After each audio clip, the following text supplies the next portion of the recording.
Hello दोस्तों, आज हम जानेंगे नवरात्रि की सप्तमी तिथि पर पूजे जाने वाली माँ कालरात्रि के बारे में, जो देवी दुर्गा के सबसे भयानक और शक्तिशाली स्वरूप मानी जाती है। इसके पहले 2 पार्ट में हमने 6 देवी माँ के बारे में जानकारी देखी। यह इसका तीसरा पार्ट है और इसमें हम 3 देवी माँ के बारे में जानकारी देखेंगे। तो चलिए शुरू करते हैं और हमारे औरोरावन चैनल पर आपका स्वागत है। माँ कालरात्रि का नाम सुनते ही एक डरावनी और गहरी काली रात की छवि सामने आती है। माँ कालरात्रि, जिनका स्वरूप काला और भयानक है, अपने भक्तों के सभी भयों का नाश करती है। उनके 4 हाथों में से 2 में तलवार और लो त्रिशूल होता है और बाकी 2 हाथ अभय और वरद मुद्रा में रहते हैं। उनकी 3 भयंकर आंखें और खुले हुए बाल उन्हें और भी डरावना बनाते हैं। माँ कालरात्रि का यह स्वरूप हमें यह सिखाता है कि जीवन में कितनी भी कठिनाइयाँ क्यों न आए, उनका सामना करने का साहस हमें रखना चाहिए। उनकी वाहन गदा है, जो उनकी सादगी और सच्चाई का प्रतीक है। पौराणिक कथाओं के अनुसार जब राक्षस रक्तबीज ने देवताओं को पराजित कर दिया था, तब देवी दुर्गा ने अपने क्रोधित स्वरूप कालरात्रि को उत्पन्न किया। रक्तबीज का यह वरदान था कि उनके खून की हर बूंद से नया राक्षस जन्म ले सकता है। उसे हराना लगभग असंभव था। तब माँ कालरात्रि ने उसे मार गिराया। इस प्रकार माँ कालरात्रि ने रक्तबीज का अंत करके संपूर्ण सृष्टि को भय और अराजकता से मुक्त किया। माँ कालरात्रि की पूजा करने से भक्तों के जीवन में सभी तरह के भय, भूत, प्रेत और नकारात्मक ऊर्जाएं दूर हो जाती है। उनकी उपासना से साहस और आत्मविश्वास की प्राप्ति होती है। नवरात्रि की सप्तमी के दिन माँ कालरात्रि की पूजा का विशेष महत्व है। माँ कालरात्रि का यह स्वरूप हमें यह सिखाता है कि हर इंसान के भीतर अच्छाई और बुराई दोनों होती है। फर्क सिर्फ इतनी सी बात का है कि हम किस रूप को चुनते हैं। इस देवी की पूजा से हम अपने भीतर की बुराइयों को समाप्त कर सकते हैं और सही मार्ग पर चल सकते हैं।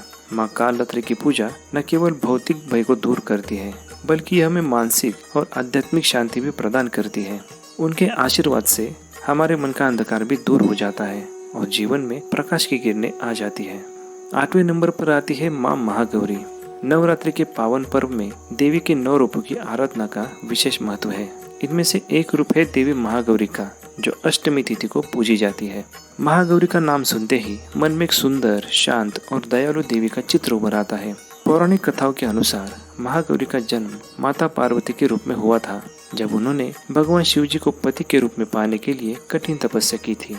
कठोर तपस्या के कारण उनका रंग काला पड़ गया था और उनके इस रूप को काली कहा जाता है। लेकिन उनकी तपस्या और भक्ति से प्रसन्न होकर भगवान शिव जी ने उन्हें गंगा के पवित्र जल से स्नान कराया, जिससे उनका रंग अत्यंत गोरा और तेजस्वी हो गया। तभी से इन्हें महागौरी कहा जाता है, ऐसा माना जाता है। महागौरी का स्वरूप अत्यंत ही मोहक है। वे श्वेत वस्त्र धारण करती है और उनके 4 हाथों में त्रिशूल, डमरू, वर मुद्रा और अभय मुद्रा का आशीर्वाद है। उनके वाहन के रूप में वृषभ यानी बैल है, जो शक्ति, समर्पण और धैर्य का प्रतीक है। महागौरी जीवन के तमाम कष्टों और दुखों का नाश करती है और अपने भक्तों को सुख, शांति और समृद्धि का आशीर्वाद देती है। दोस्तों, आगे बढ़ने से पहले ये जानकारी अगर आपको अच्छी लगती हो तो प्लीज़ हमारे चैनल को ज़रूर सब्सक्राइब करें और जिन्होंने किया है उन्हें तहे दिल से धन्यवाद। चलिए आगे बढ़ते हैं। महागौरी की कहानी केवल एक देवी की नहीं है, बल्कि एक ऐसी नारी की है जो अपने लक्ष्य को पाने के लिए कठिन से कठिन संघर्ष से भी पीछे नहीं हटती। उनके जीवन का विशेष महत्व इसलिए भी है क्योंकि वे नारी शक्ति का अद्वितीय उदाहरण है। वे हमें सिखाती है कि हर मुश्किल के बाद एक उजाला जरूर होता है। समाज में नारी सशक्तिकरण का जो संदेश देवी महागौरी देती है, वह हर स्त्री को अपनी शक्ति पहचानने के लिए प्रेरित करता है। उनकी कहानी न केवल धार्मिक दृष्टि से महत्वपूर्ण है, बल्कि हर उस व्यक्ति के लिए प्रेरणा है जो जीवन में संघर्ष कर रहा है। महागौरी की कथा हमें ये सिखाती है कि हमें अपने लक्ष्य के प्रति समर्पित रहना चाहिए और कभी हार नहीं माननी चाहिए। और 9वें नंबर पर आती है देवी सिद्धदात्री, जो नवरात्रि के 9वें दिन पूजी जाती है। देवी सिद्धदात्री केवल एक देवी नहीं है, वह सभी प्रकार की सिद्धियों की दाता है और भक्तों की सभी इच्छाओं को पूरा करने वाली माँ है। उनकी कथा जितनी अद्भुत है, उतनी ही प्रेरणादायक भी है।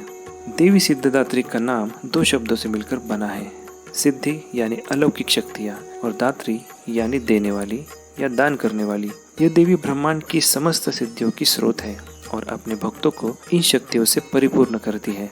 पौराणिक कथाओं के अनुसार जब सृष्टि का निर्माण हुआ तब देवी सिद्धदात्री ने अपने चमत्कार से भगवान ब्रह्मा, विष्णु और महेश जी को भी सिद्धियों से संपन्न किया था।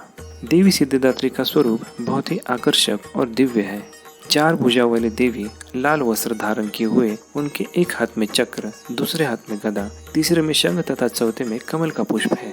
वे कमल के फूल पर विराजमान होती है और उनके वाहन सिंह है। उनके इस दिव्य स्वरूप को देखकर भक्तों के मन में असीम शांति और आनंद की अनुभूति होती है। पौराणिक कथाओं के अनुसार भगवान शिव जी ने स्वयं को देवी सिद्धदात्री की कृपा से अर्धनारीश्वर रूप में परिवर्तित कर लिया था। यह रूप इस बात का भी प्रतीक है कि स्त्री और पुरुष दोनों एक दूसरे के पूरक हैं। भगवान शिव जी ने देवी सिद्धदात्री की पूजा की और उनके आशीर्वाद से उन्हें 8 प्रमुख सिद्धियां प्राप्त हुई, जिनके नाम है अनिमा, महिमा, गरिमा, लघिमा, प्राप्ति, प्राकाम्य, ईशित्व और वशित्व। ये सभी सिद्धियां भक्तों के जीवन में महत्वपूर्ण स्थान रखती है और उनके जीवन को साकार बनाती है। देवी सिद्धदात्री की कथा हमें यह सिखाती है कि जीवन में कठिनाइयाँ चाहे कितनी भी बड़ी क्यों ना हो, विश्वास और साधना से सब कुछ प्राप्त किया जा सकता है। यह कथा हमें याद दिलाती है कि हमारे अंदर भी असीमित शक्तियाँ छुपी हुई है, जिन्हें पहचानने की जरूरत है। देवी सिद्धदात्री का आशीर्वाद हमें यह विश्वास दिलाता है कि अगर हम सच्चे मन से प्रयास करें तो कोई भी लक्ष्य असंभव नहीं होता। तो आइए हम सभी लोग देवी माँ की पूजा करें और उनसे आशीर्वाद प्राप्त करें। तो दोस्तों, आज से हमारे 3 वीडियो की सीरीज कंप्लीट होती है। आशा करता हूँ कि आपको ये सीरीज बहुत ही हेल्पफुल लगी होगी। नेक्स्ट वीडियो से हम कुछ इंटरेस्टिंग टॉपिक देखेंगे। तब तक के लिए वीडियो को लाइक, शेयर और सब्सक्राइब जरूर करें। मिलते हैं नेक्स्ट वीडियो में। जय हिंद, जय माता दी।